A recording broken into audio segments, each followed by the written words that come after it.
The Dark Knight is a beacon of hope, literally, in one of the most goosebump-inducing scenes from The Batman, and fans can't stop talking about it.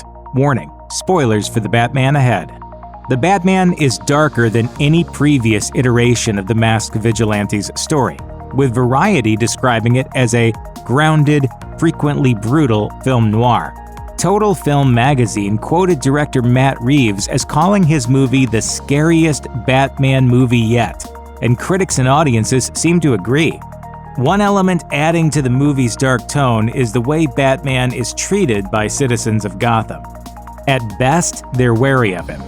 2 years into his career as a crime fighter, he's not exactly seen as a superhero. Not even the Christopher Nolan movies made the Batman seem like such a threat to regular people. This is made clear at the start of the film, when on Halloween night, a gang of thugs beat up on a man riding public transportation. When Batman swoops into a subway station to mete out his personal brand of justice, he lays the bad guys out with ruthless efficiency. But then, instead of being grateful, the victim cowers and asks Batman not to hurt him. The scene establishes Batman as a frightening force for everyone, not just the bad guys. That's the way it stays for most of the movie, with comparisons being drawn between the supposedly heroic Batman and the supposedly villainous Riddler. But that all starts to change at the end of the film, with a scene that's giving fans goosebumps, and for good reason. Fear is a tool.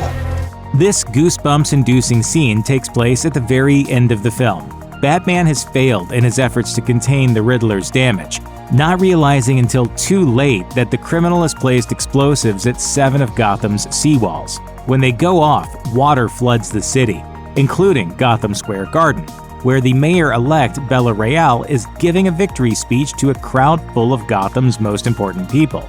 Batman soars in to save everyone, but before he does that, he has to deal with the internet army that the Riddler has put together, who are on hand to make sure the villain's plan goes smoothly. In the aftermath, a number of people are trapped by the collapsed building, so Batman goes to rescue them. At first, they are hesitant to accept Batman's help, not knowing his motives. The first to take Batman's offered hand is the young son of former Mayor Don Mitchell Jr. Orphan Bruce Wayne sees a bit of himself in the boy, whose father was killed at the start of the film. A young woman tentatively follows.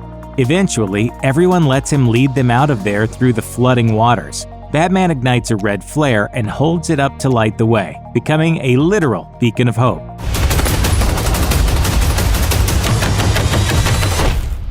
I'm vengeance. The scene is part of the character's own journey in the film. Batman starts out moodily telling his enemies that he's the personification of vengeance. Later, one of the Riddler's cronies says the same about himself, when Batman asks him why he's helping to cause such terror in the city. At that point, Batman realizes how much in common he has with the bad guys, and it prompts him to reflect on his mission and what he wants to stand for. At the end of the movie, Bruce realizes that he can't just stand for vengeance. He has to be a symbol of hope. This scene, coupled with Bruce's emotional growth, allows the film to end on a somber yet optimistic note.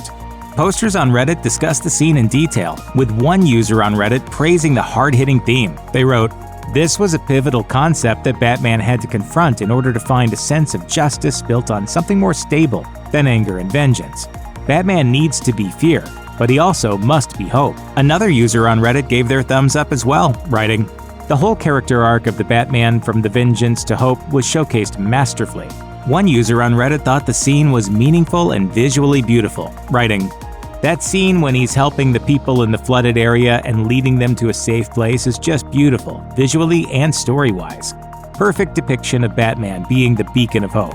It makes sense that Batman would be facing this character development at this early stage of his career as a caped crime fighter.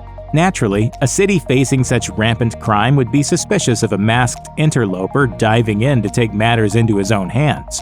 After dealing with the threat of the Riddler, however, the people of Gotham, and Batman himself, have a better idea of what he's actually trying to accomplish. Justice. The answer's justice. Check out one of our newest videos right here. Plus, even more Looper videos about the Batman are coming soon. Subscribe to our YouTube channel and hit the bell so you don't miss a single one.